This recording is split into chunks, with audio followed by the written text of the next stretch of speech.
I reset my phone. I got a 32 gig phone and I clear everything. Everything I can clear, I got 9 seconds of video. And I can't figure it out.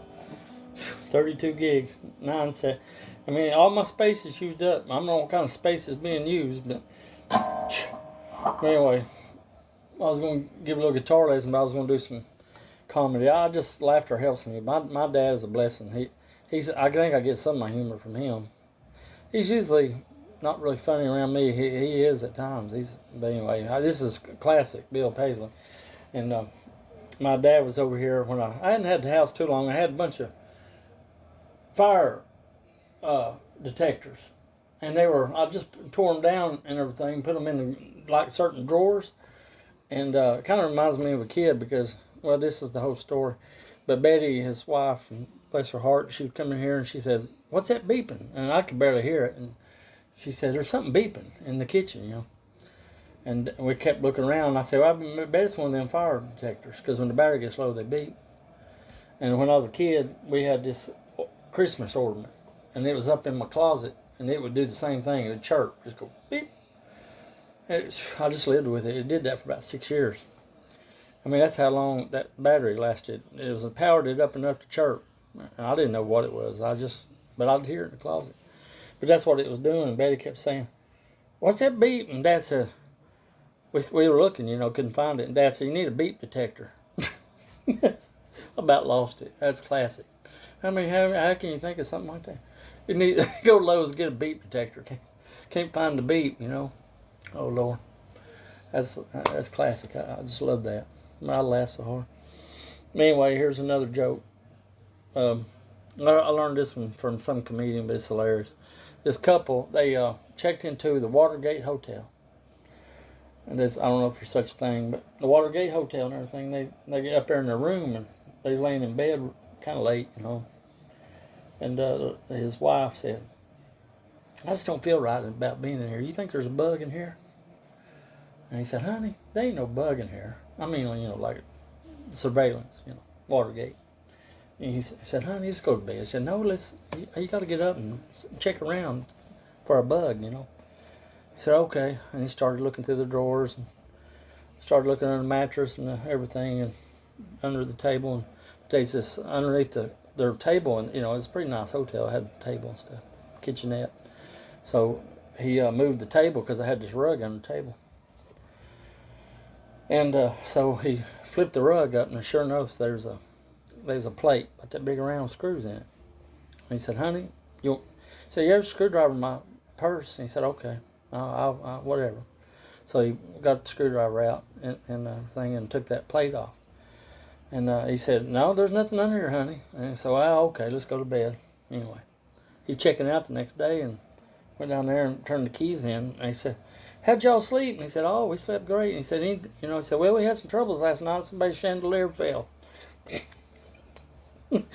Oh, Lord. That's another classic one. Anyway, here's my guitar lesson. I was going to give this. I gave one, but I lost the video. But that's something I'm learning. I don't know how comedy and guitar lessons go together. But this is your major chord in the F shape. And if you learn the CADE system, you learn there's 3 different inversions of A. So you got A. But, when I hear guitar players, I'd always see these big old chords, and then they would move all over the neck, making these chords. And I say, how in the world can I remember all those patterns? Big chords, they'd be on the 6th fret, 7th fret, and then the 9th, and then the 8th, and then the 2nd, and then it made no sense to me. I said, how can you build knowledge that way? Well, what it is, it looks complicated when you look at it like that. These big old chords, jazz players.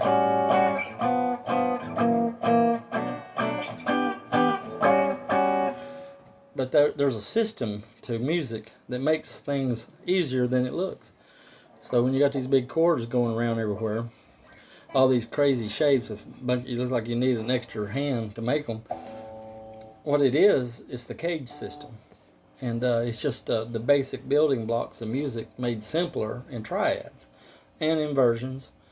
So when you start learning the number system, you build a foundation under all that complicated looking stuff. I mean, it's like when you go in the house, the electrician wires a house and it looks real complicated. You got all these wires going in the fuse box. But you don't understand that even though it looks complicated, that there's a system to electricity. Well, there's a system to anything, plumbing or whatever. And there's a foundation in all that's more simplistic than it looks. So that's basically what music, it seems like everything ties together. Sports, same way. You might have a difficult looking defense with a lot of schemes, but there's still some basic stuff underneath all those complicated offenses and defenses that you might not understand, the average person, but the coaches understand it because they know the fundamentals of football as far as schemes and the way a defense works or the way a quarterback reads a defense. And, so anything we do, it always has the foundation to it. You got to learn the foundation. But this is something I always knew what chord sounded like. You got a major. But what makes that? It's a 1-3-5, and so that's the first note in the scale, the third note, the fifth note. Of course, that was a power chord. That just got the root and the fifth, and the fourth note in the scale. I guess it would be. Well, no, that would just be a 1-5-1. But anyway, that's just like a power chord. But when you start building scales, you just one note away from something else, and it's the same way in a scale. But if you look at something in scale form, you got 7 notes to worry about. So if you look at triads, you only got 3 notes to learn. But anyway, you're going to have 4 sounds in music. You're going to have major. You're going to have major 7th, and you're going to have dominant 7, and you're going to have diminished, and you're going to have augmented. I knew an augmented. I can't think of augmented, but I'll leave that out. But those sounds, and then you got minor. And I like the F shape because it's easy to see the one flatted and everything. And then this is your flatted third, which makes a minor. But when you look at these different shapes, which would be your cage system, that's an A and D shape. So you got this D, you move it up, that's an E, E sharp, F, that's an F on the 5th fret, so on. So here on the 10th fret or the 9th fret, you got another A, and then you got an octave here, so you got another A, and then there's an A here. There's other A's. There's an A in that shape, but that's really not. But here's a C shape. So here you got this D. So if you want to play the C shape, which is just a little bigger chord instead of the triad, but you got another triad right here.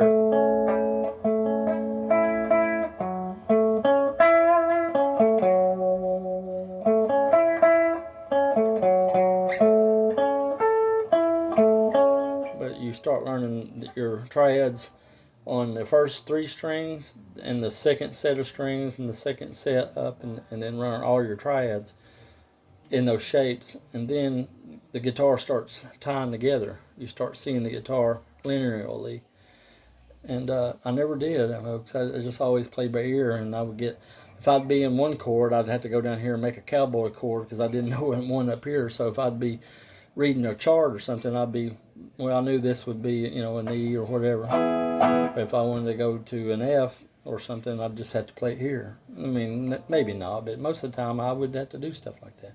Move a bunch of frets down to make a chord that I didn't realize was right here.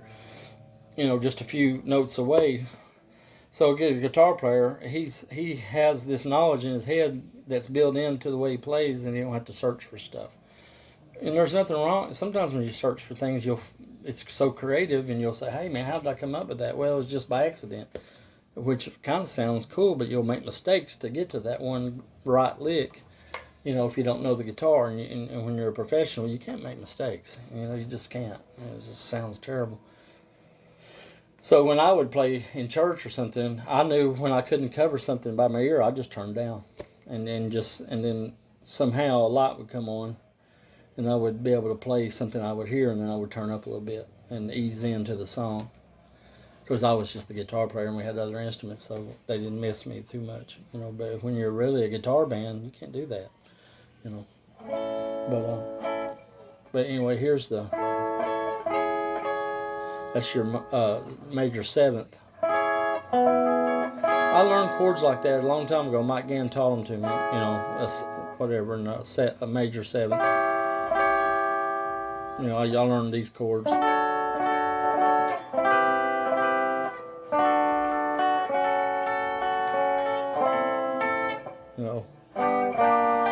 That was a song called Lady, but it had a lot of those shapes in it. And it's sad that I left all that and started playing, because I wanted to be cool and play. Which is great, but you got to learn your, like I say, those sounds and understand why that is, and hearing your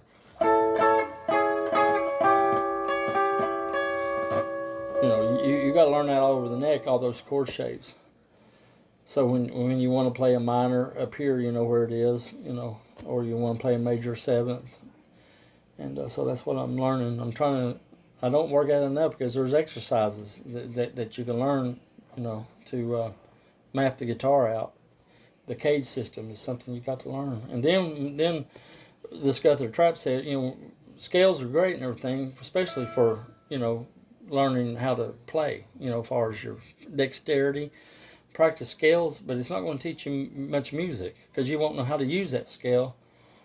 I just always stayed in one, so if the key was in A, I'd just find me a minor or a major scale and I would just wear it out. And then I just end up overplaying and not playing within the chord shape, which is so pretty. Learning how to play within the chords, which the chords moving through a song. It moves 1, 4, 5, maybe 2, and maybe 3 major. All it is do, re.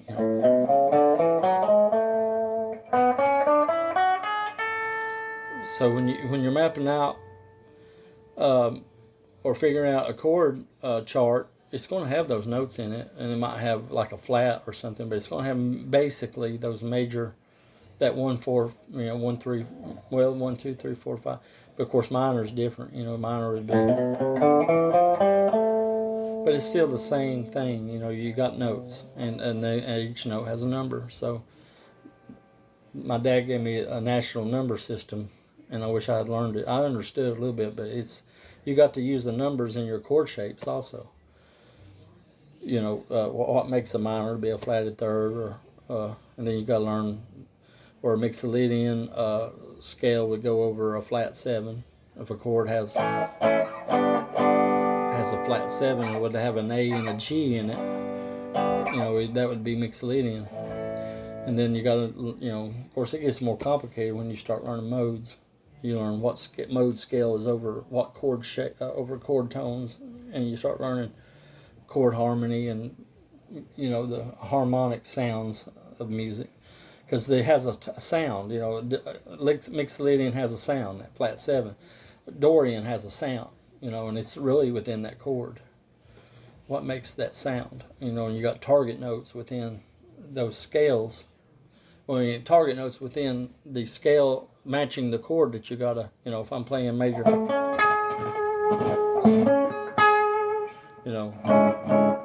so I'm gonna play that note. Well, there's usually 2 or 3 target notes sometimes in a scale that you kind of want to lean towards, and there's ones you want to stay away from. But that's my knowledge. At least I am learning. I'm slow. I am, and we all have strengths in music. Mine was touch and tone, but I made so many mistakes that you sound good for 3 seconds, and then all of a sudden, blam, you sound awful. And then my timing was terrible because I didn't practice. Timing, that's something very important. And feel, you know, swing, if you're playing swing music or if you're playing 4/4, 2/4, whatever, you got to be able to play on time. I was always pretty good on rhythm, but I was lacking on my chords in rhythm, so I'd have to stay, you know, I couldn't do passing chords or didn't understand that. And then when I would play lead, I'd be limited because, you know, I'd be relying on a lick. You know, I wanted to play a hot lick, and I didn't realize that music's not all about that. You know, it's about playing tasteful, and less is more, you know. So, boy, I'm talking a lot, but this is, I just like making these videos. Eventually, I want to create a way that I can be a teacher. And a good teacher can see someone's strengths and weaknesses and point them in the right direction, you know. A young guitar player, if I had been taken under my belt, and I just wasn't patient enough. I was just gung-ho, and I didn't want to learn. And I wish I had gotten on a better path, but I had a lot of setbacks, things that were setting me back, you know, and still do. I'm not, you know, but I'm starting to understand something as I hopefully get better in my mind and start getting less depressed and develop more mental capacity to learn the guitar, because it is a lot to learn, but there is, like I say, that basic foundation, it has to be intact. But anyway, folks, I had a lot of pain surface in my life. I've been real silly, and people don't know how to take me, but I'll get better. And with God and faith in God, anything's, you know, we can recover and be more stable, more sound in our character, consistent. You know, but God bless. Pray for me, and that I can start somehow find my call and start being less preachy and try to walk in love more. God bless.